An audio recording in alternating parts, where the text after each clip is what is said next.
Well, Tony Costa here from Toronto Apologetics. So glad that you could join us. I'd like to encourage you, if you've not done so already, to subscribe to Toronto Apologetics, to like and to share the video.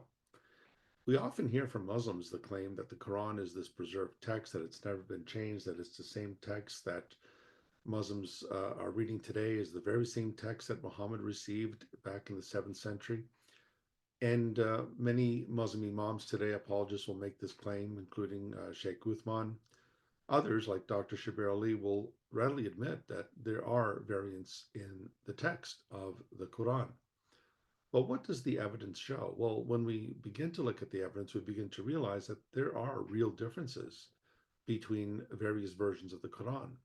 And what we're going to do today is we're going to look at several of these examples, and then I want to go through a series of readings that we find in two versions of the Quran: the Hafs version, which is the primary Quranic text that is used by most Muslims today, and the Warsh text that is used by those in West Africa.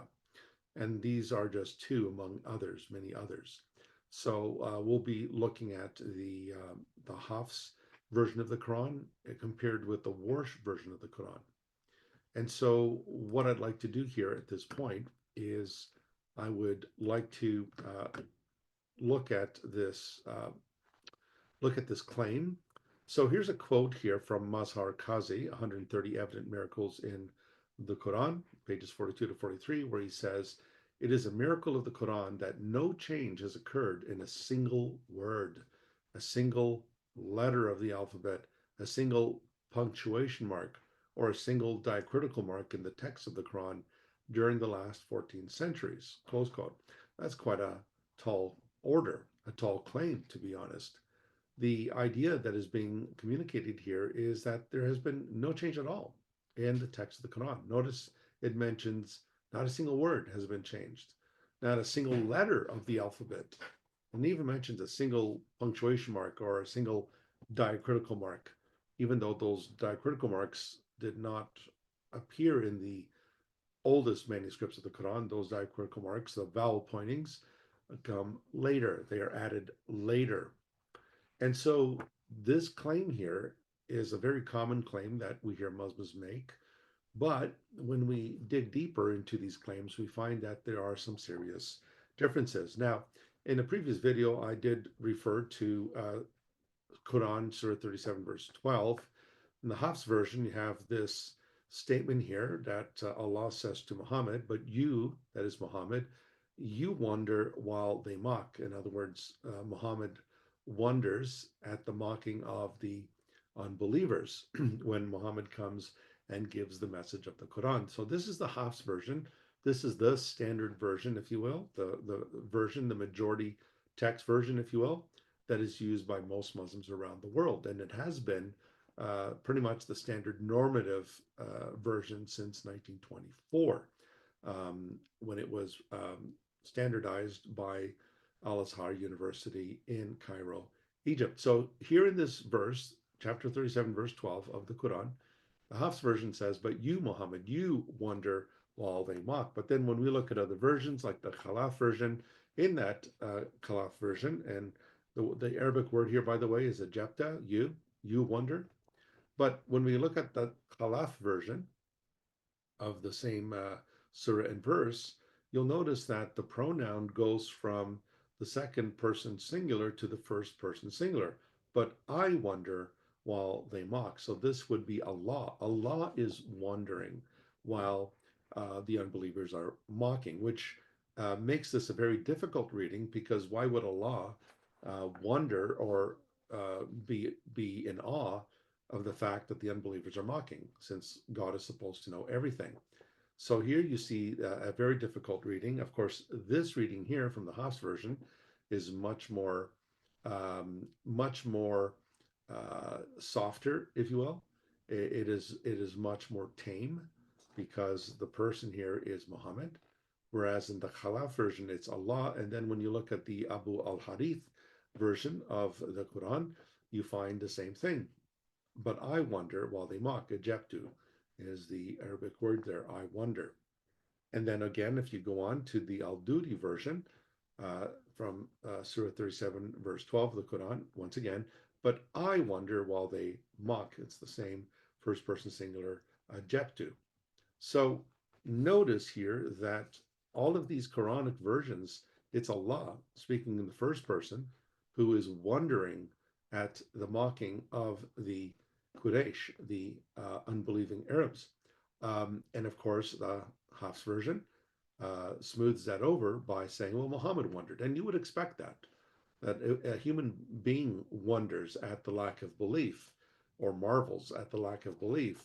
But that is very hard to swallow when you have Allah uh, wondering about the lack of unbelief from the uh, the Arab unbelievers. So once again, notice how the second person singular you and the first person plural I are not the same pronouns. A you and an I are not the same.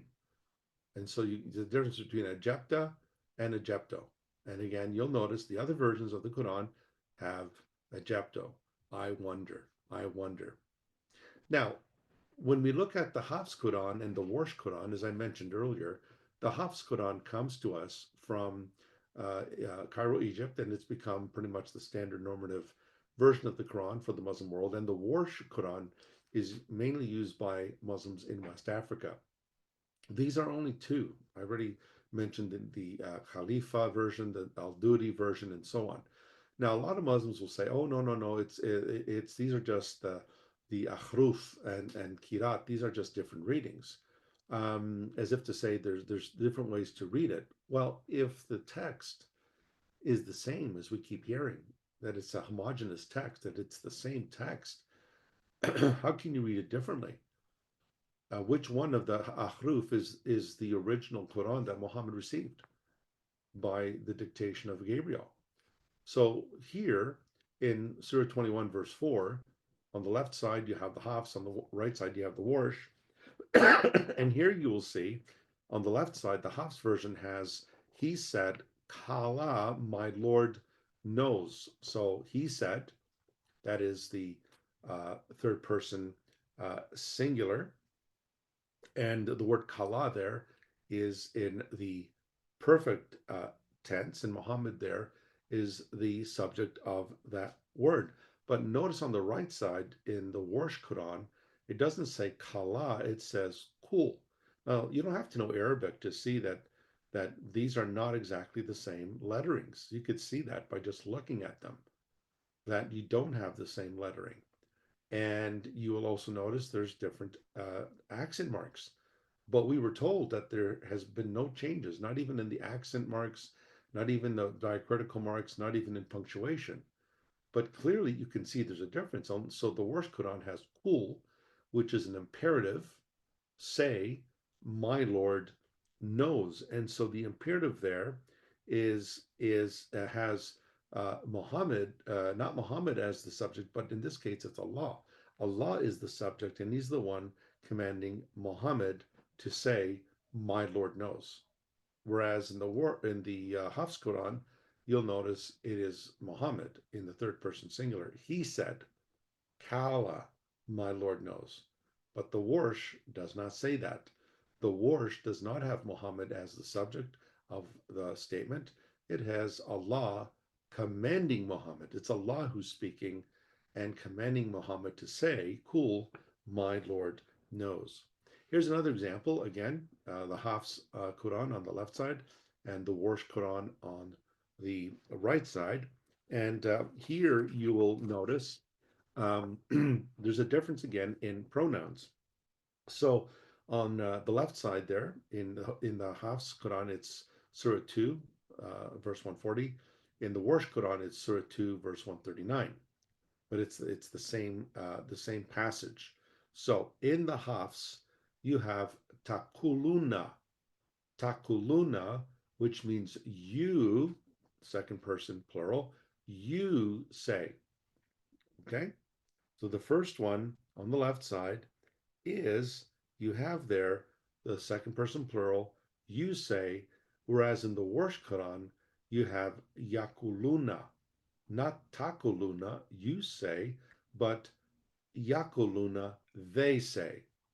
So a you and a they are not the same pronouns. Those are evidently and clearly two different words. They're two different pronouns. And so, again, if the Quran is the same Quran that has come down to us without change, why is it that you have two versions here, at least two versions of the Hafs and the Warsh, with two different wordings? You can check this out for yourself. This is nothing new here, folks. You can check this out for yourself. And then, of course, when we compare Surah 43:19 with between the Hafs Quran and the Warsh Quran, what do we find? Well, on the left side, the Hafs says, Hum ibadu le rahmani. They are slaves of the most gracious. They are slaves. So this is the description. They are slaves of the most gracious. Whereas on the Warsh, on the right side, you'll notice it says, Hum inda le rahmani. They are with the most gracious. And so here you'll notice that the preposition with in the right side, the Warsh Quran, the preposition with says they are with the most high. Whereas on the Hafs recitation or the Hafs Quran, what you have there is a description of the Muslims as they are slaves of the Most High. That's a descriptor. That's a description of who they are. Whereas the Warsh Quran says they are with the Most High. Now, if you say something like, well, it means the same thing. Well, it may mean the same thing to some extent, but the wording is clearly not the same. The wording is clearly not the same because the change here does change the passage significantly. And so the difference here, of course, is that the Warsh Quran says that these slaves are with the Most High, with the Most High. That's a different wording altogether, folks, not the same. And then, of course, in Surah 1, Surah Al-Fatiha, the first surah of the Quran, we read there in Surah 1, verse 4, and in the Warsh Quran, it's Surah 1, verse 3. The one that you're probably most familiar with, if you've been studying the Quran, is the Hafs, where it says, Maliki Yami, that Allah is the owner of the day, that is the day of judgment. He is Maliki Yami, owner of the day. And then if you look at the Warsh Quran, it says he is Maliki Yami, that is to say, king of the day. Now that's a difference, again, in spelling. That is a difference in spelling because what you'll notice is that in the Hafs Quran there, the Hafs reading of the Quran, you'll notice that the word owner there is an active participle. He's the one who's owning the day of judgment, whereas on the Warsh Quran, what you have there is you have a nominal noun that means king, Maliki. Now, you can be the owner of something. You can be the owner of Microsoft, but that doesn't make you the king of Microsoft. An owner and a king are two different things. And so most Muslims today, when they recite Surah Al-Fatiha, the first surah of the Quran, they're used to reciting it as Maliki Yawmi, the owner of the day. Whereas in the Warsh Quran, it's not the owner of the day, it's Maliki Yawmi, that is king of the day. Owner and king, you may say, well, it's just the difference of an alif, one of the A's there. But a maliki and a maliki are two different words. One means owner and the other one means king. And if you look at the Arabic script, you don't have to know Arabic to see that there are significant differences in how these words are being conveyed. Now, if we look at Surah 3, 146, and both the Hafs and the Warsh Quran, you will see there that on the left side, the Hafs, and many a prophet fought Katala, and many a prophet fought Katala, whereas in the Warsh Quran, it says, and many a prophet was killed. Kutila. Those are two different words. In fact, fighting and being killed are two different words as well. They don't mean the same thing. You can go out fighting, but then being killed is a different wording altogether. And again, if you look at the difference in the spelling, you'll notice there is a difference, not just spelling there, but you'll notice that there's a difference in the punctuation as well and the diacritical marks as well. And so you'll notice that in the first Hafs Quran, you have there the active form of the verb, and on the Warsh Quran, you have the passive. So in the Hafs Quran, the prophet and many a prophet fought, that's an active verb. And in the Warsh Quran, and many a prophet was killed, that is a passive verb. So even the verbs in terms of whether they are active or whether they are passive or perfect and so forth, this is significantly different. There's a difference between fighting and a difference between being killed. And so here, once again, we see this difference. Another passage in the Quran where we see this difference is in Surah 28, verse 48. And so in the Hafs version, it says two works of magic, sihrani, and in the Warsh Quran, you have sahirani, two magicians. So here you will notice that there are different vowels on the first two letters of these words. There's different vowels. And so this changes the word from an active participle in the Hafs reading to a noun, and thus changes the meaning of the verse. So in the first one in the Hafs Quran, what you have there is you have an active participle, two works of magic, talking about the action of doing magic. Whereas here in the Warsh Quran, same surah and same verse, it turns into a noun. Now you're talking about two magicians. That's something totally different. Two works of magic and two magicians are not the same thing. Those are two different types of words. And it changes the meaning of the text as well.